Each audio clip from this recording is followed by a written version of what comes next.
лишили прав? Звони. Автоюрист 923 263 33 33. Новый магазин «Замок» на Аюна-Курседи 103. Защити свой дом и все, что в нем. Здесь вы найдете замок к любой двери. Замки. Аюна-Курседи 103. Нужны деньги? Приходите к нам. Займы под залог телевизора, ноутбука, телефона и бытовой техники. Улица Кочетова, 93, торговый центр «Лакомка», 2 этаж. Здравствуйте, это программа «Патруль» и я, ее ведущая Анастасия Маслова. Первая жертва тонкого льда, снежная лавина, задержание тувинских бутлегеров. Всем этим и не только пестрили сводки происшествий на минувшей неделе. И, конечно, это не могло остаться без нашего внимания. Обо всем по порядку. Погода внесла свои коррективы в сводки ЧП. За окном с каждым днем становится все теплее, что не может нас не радовать. Однако улыбка уходит с лица, когда узнаешь, что спасатели уже начали вести печальную статистику.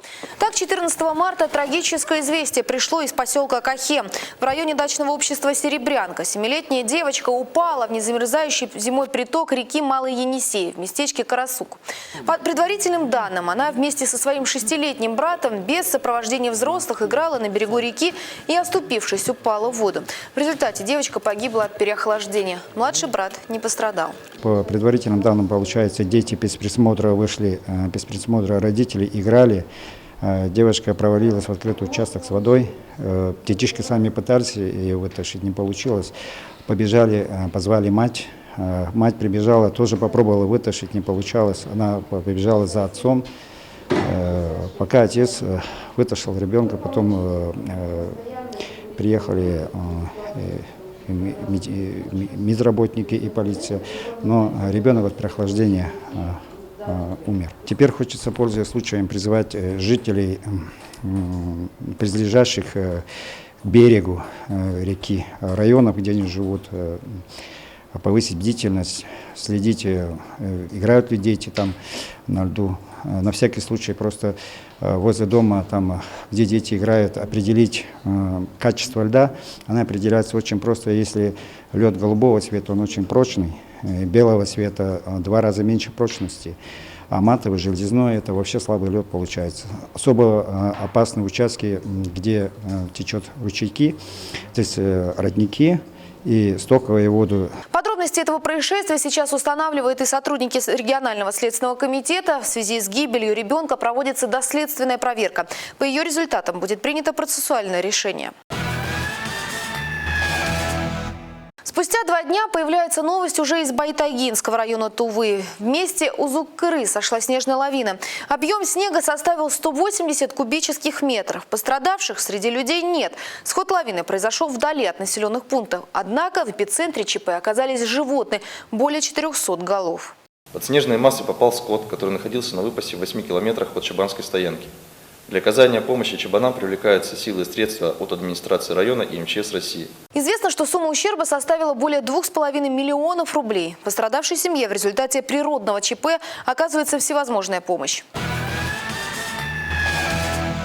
Очевидцы засняли крупный пожар в Кызыле. На этих кадрах видно, как полыхает частный дом. Но глядя на оперативную сводку регионального управления МЧС, ясно, что горело не только здание. Судя по их информации, возгорание было ранним утром 20 марта на улице Юрия Арнчина. Открытым пламенем горели дом и машины во дворе. Справиться с огнем прибывшим пожарным удалось спустя полчаса. Причины возгорания и ущерб устанавливаются. Больше сотни литров контрафакта. Полицейские пресекли продажу немаркированного спиртного, которое сбывали на территории республики.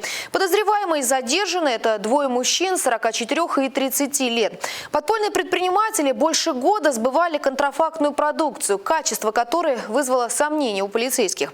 Спиртное мужчины сбывали в том числе на оптовых базах Кызыла. С места жительства подозреваемых и с мест хранения нелегальной алкогольной продукции стражи порядка изъяли около 1000 бутылок и 160 литров спиртосодержащей жидкости. Все спиртное было без маркировок. Среди контрафакта продукции известных брендов. Как сообщили в МВД, ранее оба мужчины неоднократно привлекались к административной ответственности за нарушение правил продажи алкогольной и спиртосодержащей продукции.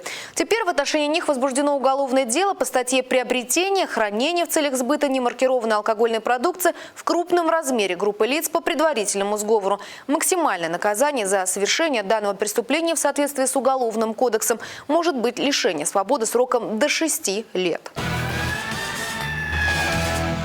В Красноярске перекрыли канал сбыта наркотиков из Тувы. В центре города сотрудники местного наркоконтроля с поличным задержали 38-летнего мужчину и 3 его подельников во время передачи гашиша.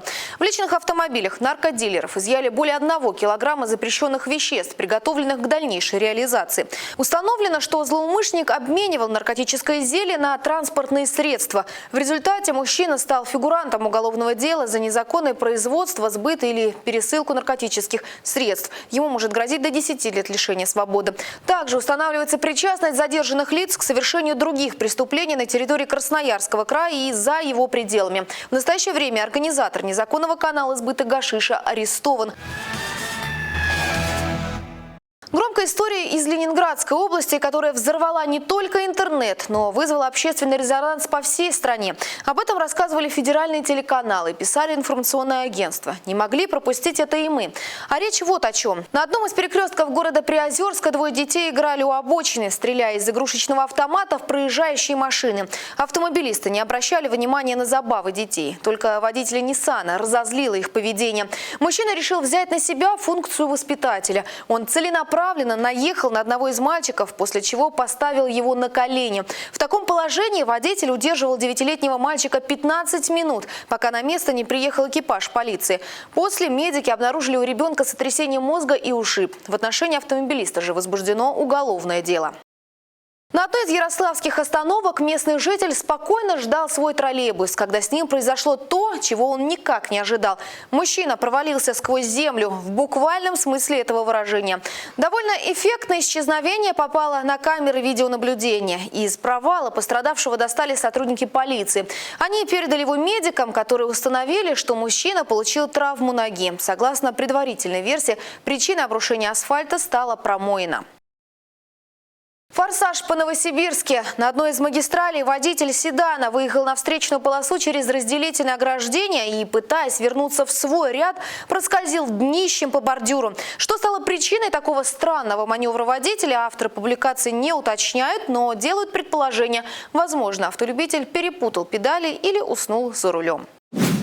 В Омске пожар заставил поволноваться не только владельцев дома, но и жителей близлежащих строений. Дело в том, что там сначала загорелся гараж, а после взрыва пламя перекинулось на соседний дом. Из него эвакуировали 2 человек. Как рассказали в пресс-службе местного МЧС, в гараже была «Газель». Она-то и взорвалась в результате пожара. Потушить пламя полностью удалось за 4,5 часа. В результате владелец в ту ночь лишился дома, гаража и автомобиля. Не забывайте и вы делиться интересным видео в нашей группе ВКонтакте «Тува в объективе» или на странице группы Тувинской единой службы информации. Интересные материалы обязательно попадут в программу «Патруль». Пьяные водители на дорогах, о них мы не раз рассказывали в наших выпусках. Инспекторы задерживают, суды лишают права управления, по телевидению этих людей показывают. Но, к сожалению, пока эта проблема по-прежнему остается одной из самых острых. Ведь по вине пьяных водителей происходит больше всего дорожно-транспортных происшествий. Пока общество ищет пути решения, практически ежедневно, как показывает статистика, хоть 1 человек, но садится за руль, будучи под шофе, надеясь при этом, что от аварии или инспекторов их спасут обереги в машинах.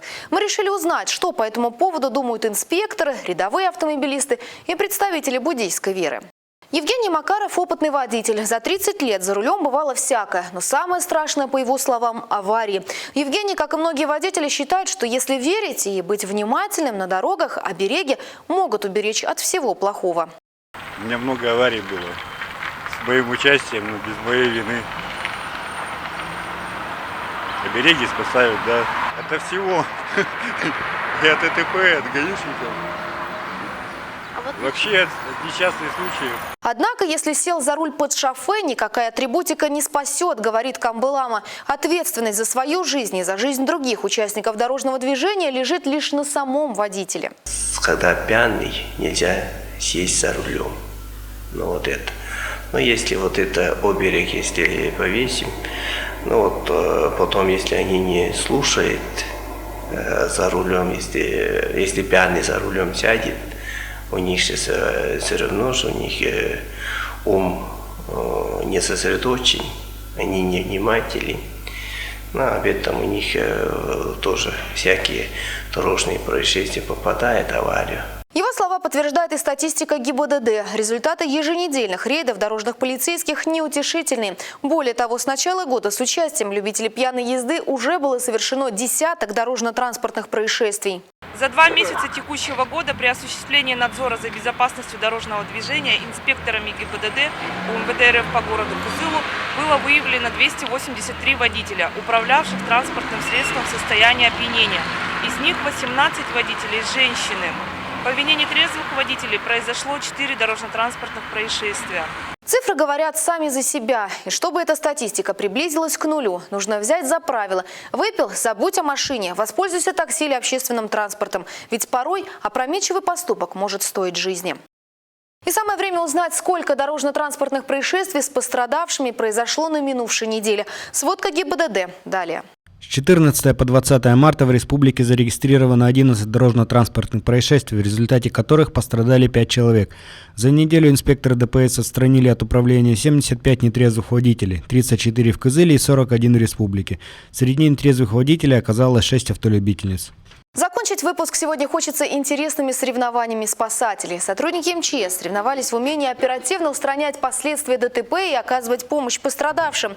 За победу боролась 21 команда, в составе каждой 4 человека, 3 пожарных, имеющих соответствующую подготовку, и 1 водитель. Участникам нужно было как можно быстрее ликвидировать последствия серьезного дорожно-транспортного происшествия. Это нужно было сделать не просто оперативно, но и без ошибок, ведь за каждое неправильное действие пожарно-спасательным подразделением начислялись штрафные баллы.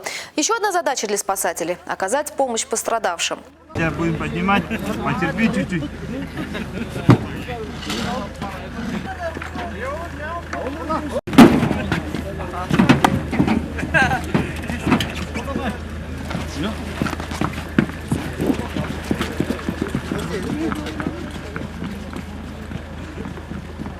Общекомандное первое место заняли явные лидеры соревнований. Пожарная часть номер 5 по охране Байтагинского района.